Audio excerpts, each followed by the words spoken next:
Good morning, Unity of Norwalk. Good morning. Good morning. How beautiful and how gorgeous you are. I am so grateful to be here with my husband, Steve. We had a beautiful trip in, and yes, I am feeling good. Good and grateful. Good and grateful. Good and grateful. So anyway, vital signs. According to the truth of Merriam-Webster, it's pulse rate, blood pressure, body temperature, the rate of respiration. According to the Gospel of Medline Plus, they go into it a little bit more. And they kind of break it down, temperature, breathing rate. And it's a good way to get a quick idea of the state of someone's health. And we know that over time, what they call the normal limits or the boundaries, the lower and upper limits of vital signs may change as we progress through life. I like to say move gracefully. As we become more chronologically gifted, if you will. Yeah, I didn't make that up. I got that from someone else. And so these numbers have keys, information. And we get poked and we get prodded. Now, I don't know about you, but there are some things that may interfere with the vital signs that we have to be aware of. For instance, if I drink coffee with caffeine in it before I go to get my vital signs checked, and I walk a little briskly, it may fluctuate a little bit on the high side. But more than that, I know when I get in there, I have what they call white coat pressure. White coat pressure is just knowing that I'm walking in to a medical establishment elevates my blood pressure artificially. I've worked in medical environments for many years. It still doesn't matter. That's just my issue. And so I know I need to have my pressure checked more than once. I go in, I can't tell them, no one will listen. I just say, go ahead and take it. And I say, oh no, Miss Grant. And I look at them, I said, see me again in 10 minutes. We'll talk, we'll do whatever you need to have done, and then take it again. When they take it again, they say, oh, Miss Grant. Vital signs. So we have these measurements of our human body that give us some indication of where we are. And it's important. Our bodies are important. They house what's on the inside of us. And so we want to make sure we keep within certain lines. And if you're like me, who does not like medication, I do what I have to do to make sure I don't have to take little pills or get stuck. That's my issue. I own it. And when I was just thinking about vital signs, I decided to look up high blood pressure. We hear about it a lot. But what I didn't realize was how many people have this. Over a quarter of the human beings in this country alone have high blood pressure. It might be a little higher depending on whose normal limits you're looking at. They'll say 120 over 80. I've been hearing 110 over 70. So it all depends on who you're listening to, what information you're getting. But I want to talk a little bit about some other vital signs. What are your spiritual vital signs? How you living? How you doing? How are you feeling on the inside? How are you feeling when you're by yourself? No one else is around, and it's you and you and you just being.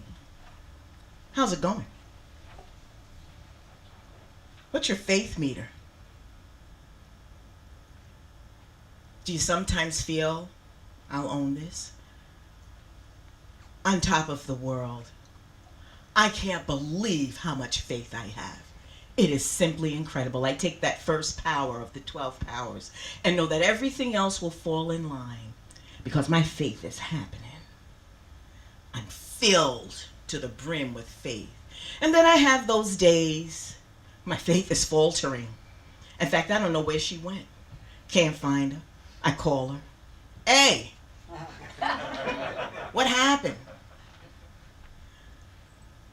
And instead of feeling filled with faith, I'm waxing in worry, floundering in fear. For me, that's faith inside out, upside down, and backward. Because I love Unity's teachings. We've come here already, and many of you have already affirmed it. We've heard it from this platform. We've heard it in song. We've come with everything we have a need for, or whatever we require to live our best life. Why? Because we are perfectly and wondrously made. We are made by a creator who does not create anything but good.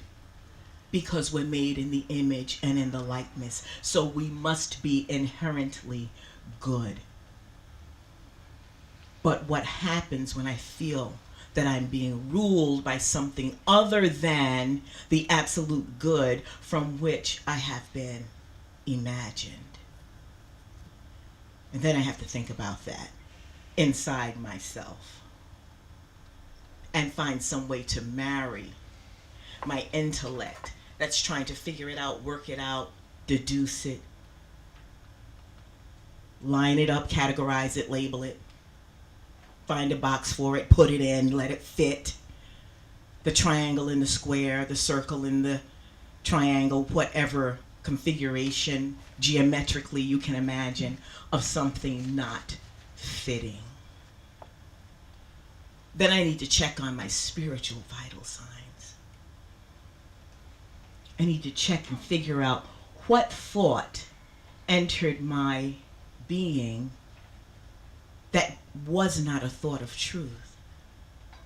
What situation or circumstance or event, fill in your blank, occurred to move me off my game plan,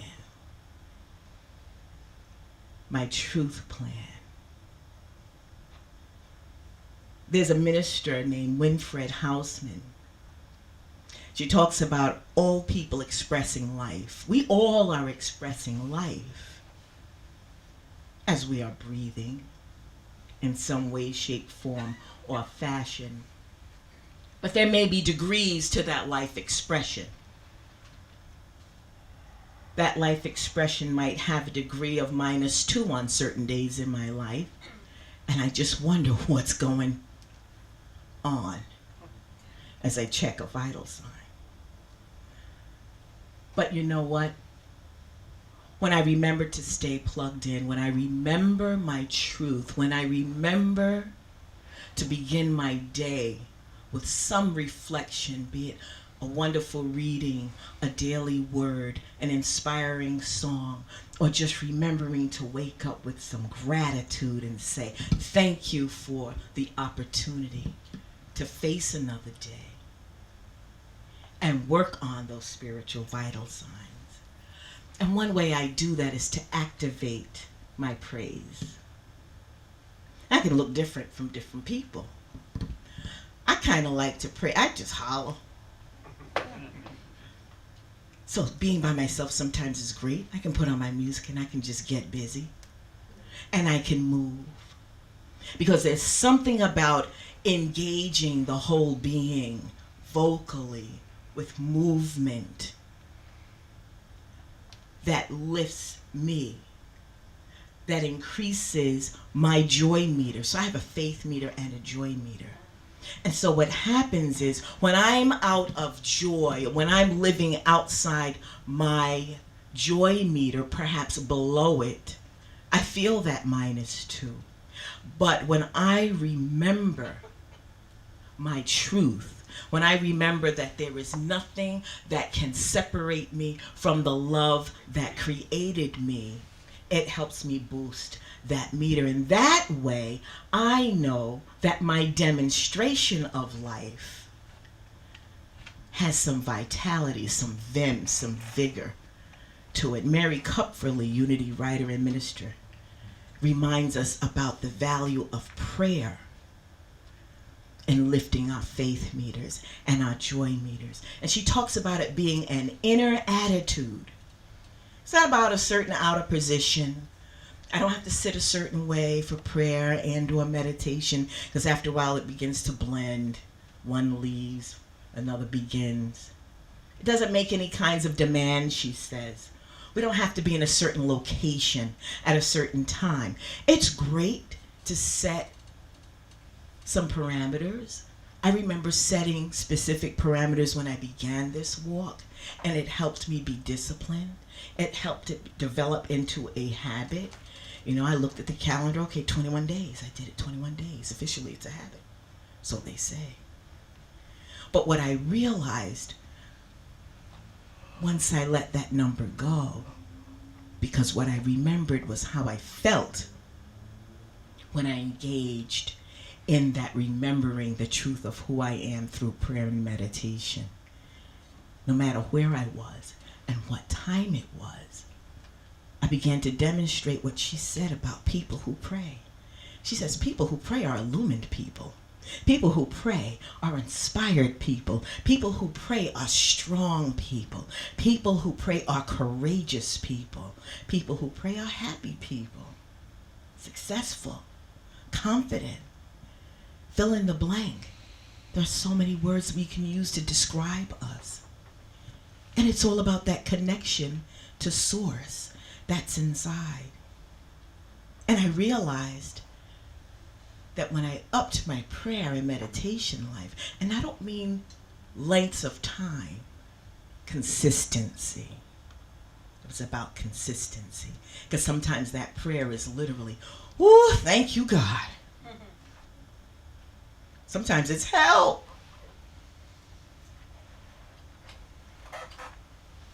What am I requiring in that now moment? Healing on any particular level, physically, emotionally, spiritually. Calling on my resources.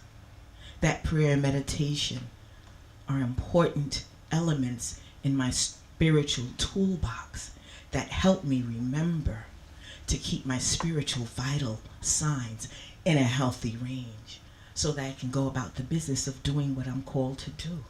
Eric Butterworth wrote about worry, and I loved what he said. He says, just stop worrying so you can start living. Worrying is about having faith in the what ifs, not in the unlimited possibilities of what can be. I loved how he tells us about, we all have faith. It's a matter of how we're directing it. Are we directing it in the outer appearance of lack and limitation, the outer appearance of madness and chaos? Or is it inner directed from our truth, from the truth of what we are?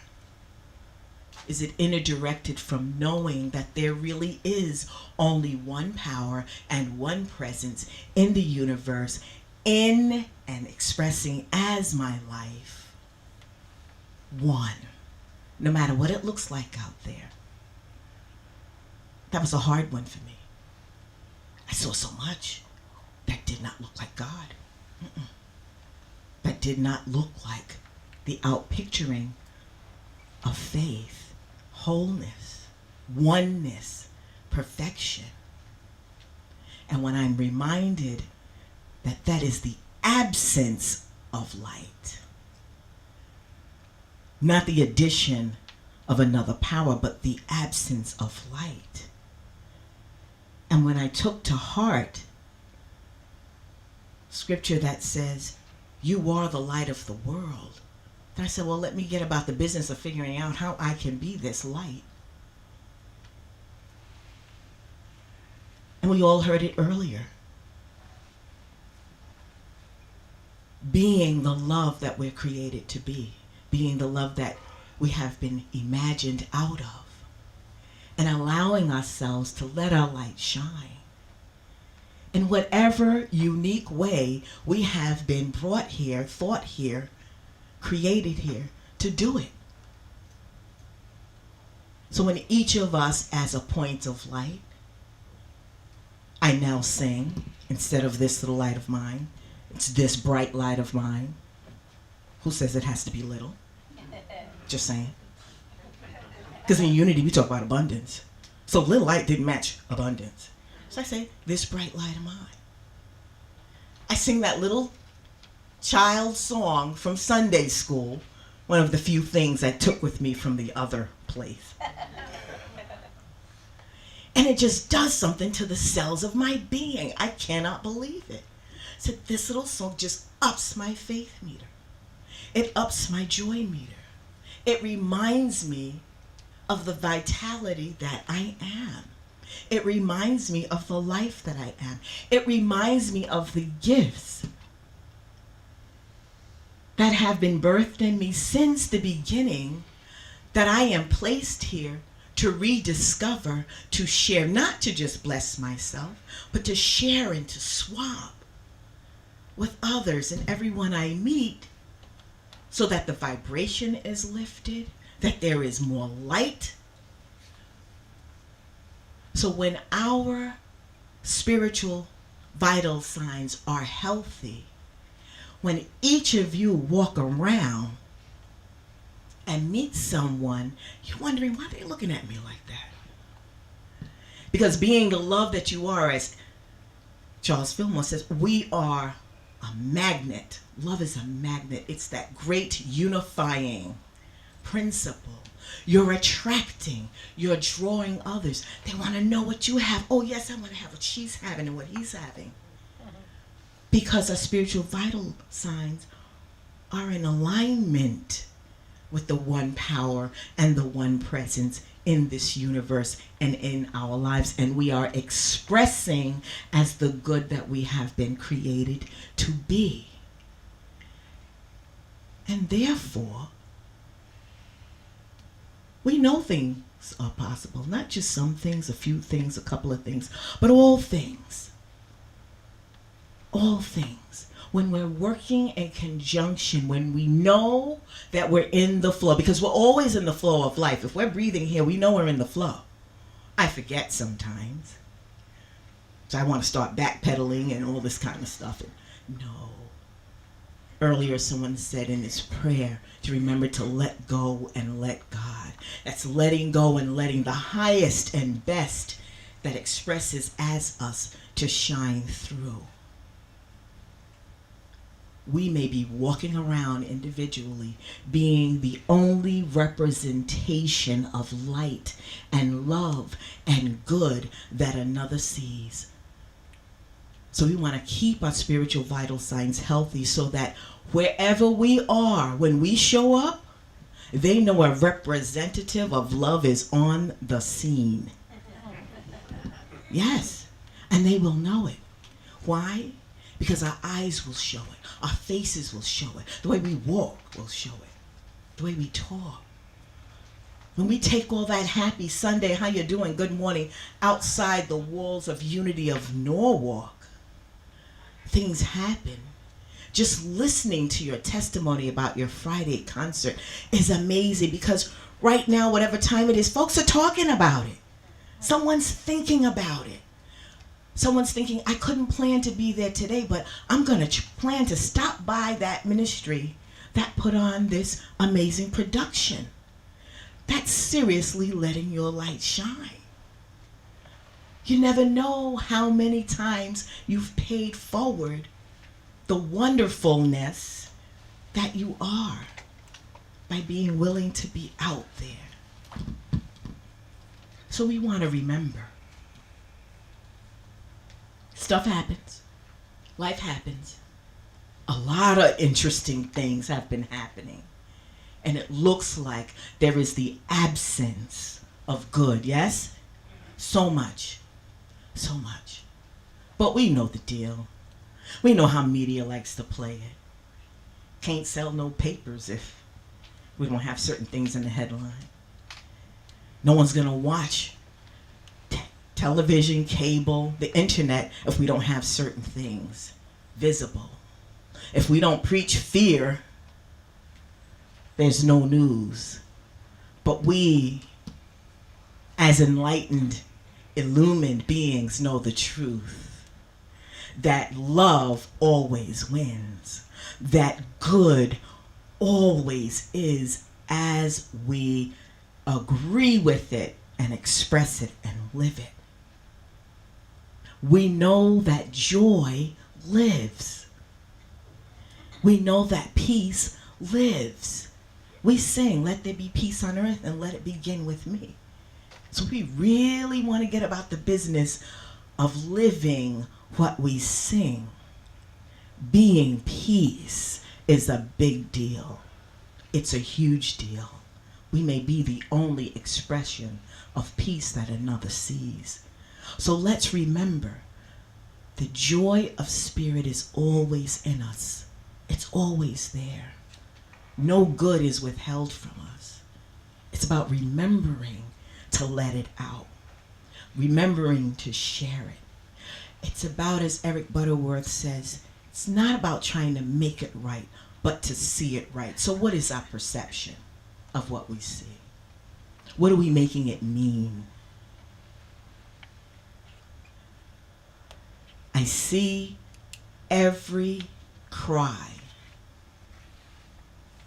every piece of chaos, every act of hatred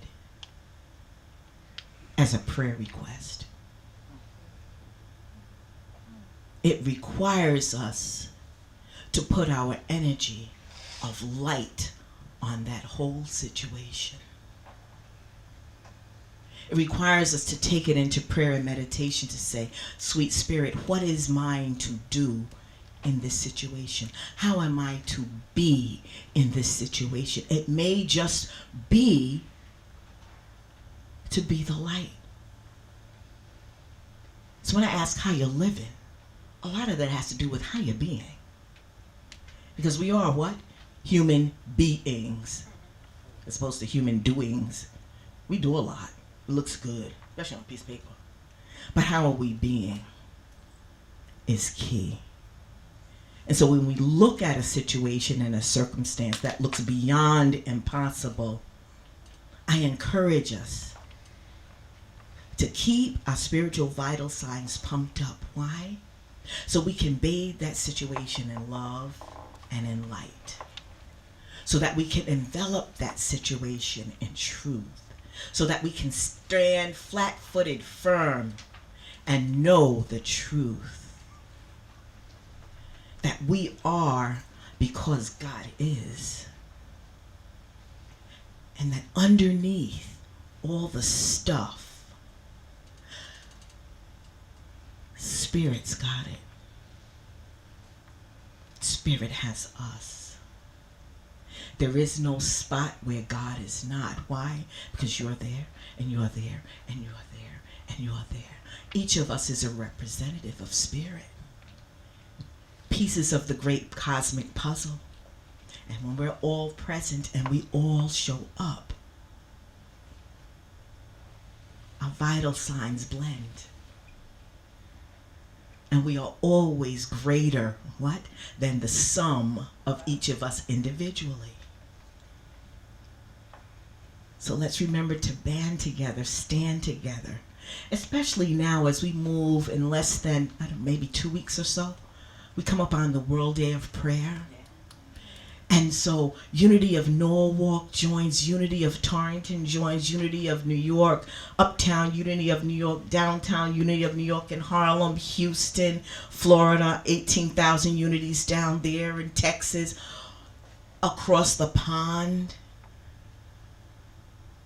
We're joining a movement of light. And when we do that, when we know that, we cannot help but raise the vibration of our planet. We cannot help but be part of the solution. So I encourage each of us to keep our spiritual vital signs way above whatever we think is normal, because whatever we can be, we can bump it up a little higher with a little prayer, a little meditation, a little joy happening. Remembering what Eric Butterworth said, not Eric Butterworth, but Charles Fillmore said when he was 93 years old. That affirmation that I want to leave you with. Our co-founder said, I fairly sizzle with zeal and enthusiasm and spring forth with what? A mighty faith to do the things that ought to be done by me. Springing forth at 93? I want to have what he had. And I'm so grateful that we can, because he and Myrtle left it for us. And all kinds of writing. And now with our technology, we can press a button on the computer and hear their voices. And all the greats that have come and that are still coming. And so that light continues to be magnified. That joy can continue to be bumped up. We remember. Vitality shows in not only the ability to persist, but the ability to start over. That was F. Scott Fitzgerald. So what does that mean for me? It means for me that when I stub my toe and make a big boo-boo, I just reach in a cosmic bowl of do-overs and pull out another one and say, okay, let me try. I know what not to do. Let me try this way. Because we can always begin again. And we can always, always, always bump up the components of our spiritual vital signs so we can be all that we have been created to be. Blessings upon blessings upon blessings upon blessings. And let your bright light shine so that all may see and know. These Unity folks have it going on. And so it is.